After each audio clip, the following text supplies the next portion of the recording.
Hi, Tom Cole, the coach for Steve Taylor's Community Connection, and it's certainly an honor and privilege to be here with a great friend, Mr. Jeff Schramm. Schrammer, honor to have you here for a myriad of reasons, but you know, it intrigued me so much that you did this project of the Schramm family, and it was so cool and so interesting. I thought it might be a real service to people because everybody wants to do that. I hear people talking all the time, oh, I'd like to trace the family history, and I'd like to know whose great granddad was, you know, this granddad and this, you know, but they don't know really how to go about it. So how do you go about it?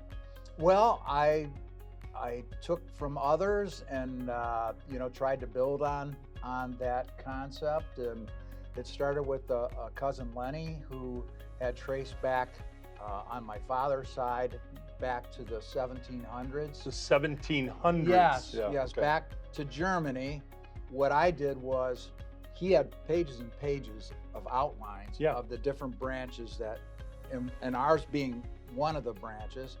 And I started doing things in an outline form to try to share with my kids and my grandkids just exactly where they came from. So I expounded on it a little bit, and just like I said, updated our branch of the tree to add my kids and my grandkids and actually cousins. I started doing that as well. But Lenny's the one that started the ball rolling for me. And I says, you know, why not make this into more of a story than just an outline, and to make it a little more interesting. And to do that, especially for the kids, I said, I got to get my mom's side, you know, involved. And the data was much more difficult to find. Once again, I relied on other people. I called my cousin Gary Zaremski, who knew a lot about it. He had been gathering information over the years that I didn't know. And then he had a son, Brad, that married a lady from Poland. And so they got more and more involved with Polish history and where that line of the family came from as well. So there's a thematic statement coming here, Jeff, and that is get other people involved. That you can't do it all yourself. You can't tell the story yourself. And you know, and I did disservice when because I wanted to get into the book, but I should tell folks 34 years at Sun Oil, tremendous work record, and congratulations on the retirement there. Great singer, great man in a band. You've had a great vocal person. You've had a myriad of talents and careers here in Toledo. But so get other people involved. So what are other pitfalls of how you do this? I'm seeing a book here. Maybe China can get that in the shot. Over 1,100 pages. It's almost 1,200 pages, and that's after 3 edits. Okay. And is that a family crest? Is that what? That is what I was told was a family crest. Okay. I sent in for it. I was in Gatlinburg, by the way, and they had a family crest shop. Okay. And this is what came back. I bought it. It's a plaque. Got it. That I had purchased for my father. And then when he passed away, you know, I acquired it, and I took a picture. I thought, you know, that's a good cover for a book. So and I love the title, Bridging the Gaps. That's what I tried to do. Yeah, and you know, I think everybody wants to know where they came from, not just the immediate parents. They know their mom and dad and grandparents, you know, the immediacy of that. But where did you come from way back? Yes. And I think that's an interesting thing for people. Well, and I want to put a little plug in for ancestry.com. And I didn't depend on that, but what it was is I got a gift from my daughter-in-law about 5 years ago, this ancestry.com kit, and to try to find out, you know, my ancestry, what all is involved. Is there anything besides German and Polish? And we found out a lot of things going through that. But when you join ancestry.com, they have a site where you can actually go back, and they will continue to feed information. They will find information about your subject and give you more names, more dates, things like that. And when I went back and compared what they had with what my cousin Lenny had given me, and it matched up? It was matching up. I so mean, you know it's truthful. So it's pretty accurate. So I think if you ever want to give someone that's hard to buy for a good gift, ancestry.com, get the kit. And I think they'll be very enthused after they go through that process. Jeff, let me ask you this: for a project like this, I mean, that's a courageous undertaking. it really is. I look at that and it's daunting almost. So there had to be along the way a do and a don't in this process. Give me the do. That was ancestry.com was probably the do, right? Yes. But what's the don't in this? Probably don't have it as long as I made it. What I did too is it's almost like two different books. Okay. One is the early years, which I could have probably just had a volume there. Yep. And what I did is I started putting a lot of history, not just family history of Toledo, what it was like, especially like the downtown Toledo back when I was a little kid. People don't understand this, Jeff, and I didn't mean to stop you there in mid-sentence, but downtown Toledo was bustling. Downtown Toledo was, if you saw pictures, my wife worked in the downtown in the early 70s. You wouldn't believe it. Cars everywhere, people everywhere. At Christmas, the stores are all lit up, and there were stores, and totally different. And not that there's nothing wrong with downtown Toledo today. They're trying to make things happen and doing some good things. Yep. But it was a bustling city, and it's surprising. There were no malls, and the shopping centers were just starting. Right. But you did all your shopping downtown. Right. I remember a streetcar on Water Street Sure. when I was a little kid. They still had a streetcar downtown. Tickies, you had, Lamson's, LaSalle's. You had, I forget how many movie theaters we had down there. A number of movie theaters. Movie theaters. And the men and women dressed up when they went to work downtown. It wasn't like now it's jeans and, a t-shirt and what. And that's fine too. There's nothing wrong with that.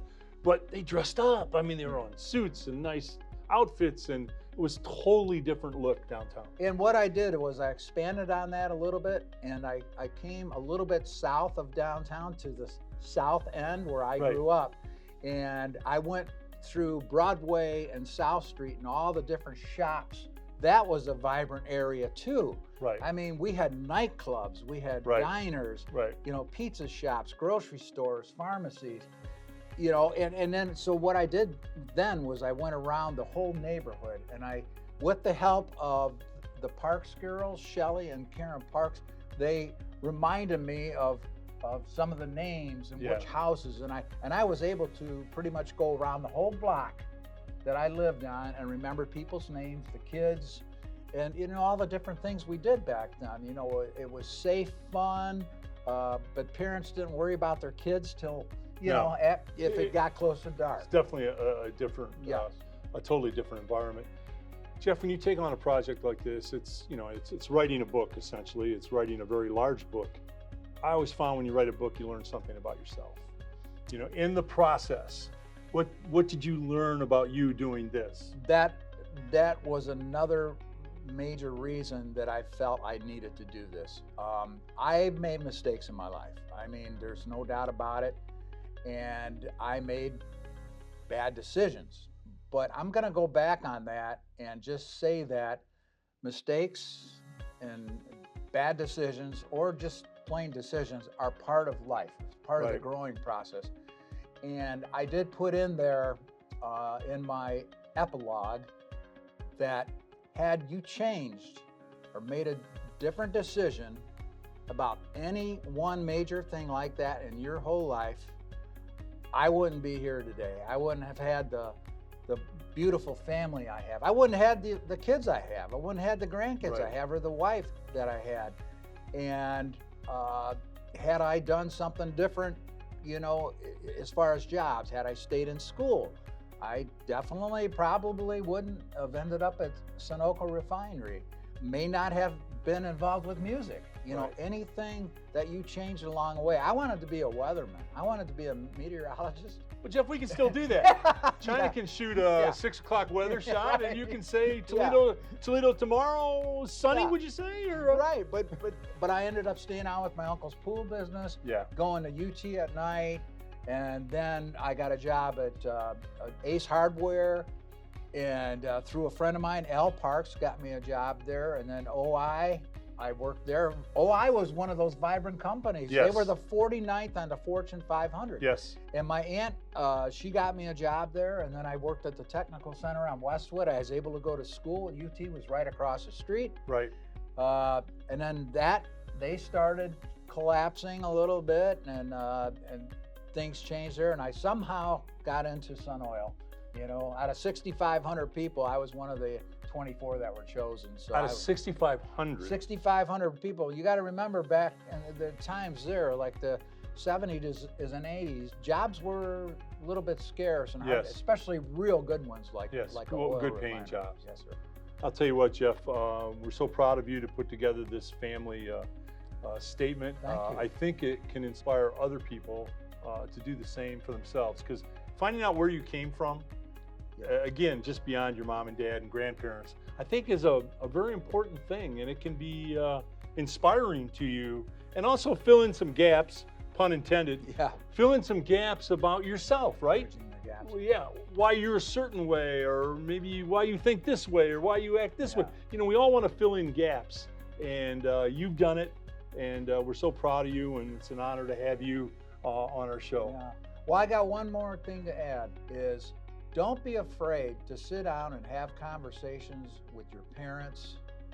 I was lucky that I was able to talk to some aunts and uncles from what Tom's always said, the greatest generation, and they gave me a lot of information. And don't be afraid to sit down with your kids and just talk about life, because I think I wished I really would have done more of that with my parents, find out what it was like for them growing up. Right. And it's funny you say that, because I have similar feelings.